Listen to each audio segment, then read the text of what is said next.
لم يحصل أي شك في هذا فيه وفي وجوده.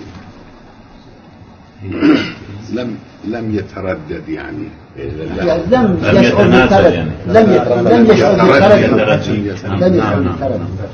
پس پیداست که اونچه که آمریکا بخواد، اونچه که اروپا بخواد، اونچه که قدرت‌های اتمی دنیا بخوان، اینجور نیست که این حتما تحقق پیدا کنه.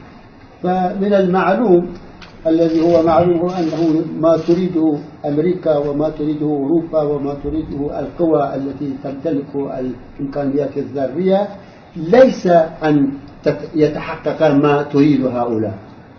این به ملت‌ها این فهم، این ادراک، این معرفت به ملت‌ها امید میده و قدرت میده. فهم هذه الحقيقة ومثل هذه المعرفة تضفي على الشعوب بالأمل بالأمل بالأمل والرجاء والإقدام. این اختلافات فرقه‌ای و طائفی رو بذاریم کنار. من مقدمات وممهدات هذا الأمر أن نترك جانبا هذه الخلافات التاريخية والخلافات الفكرية الطائفية.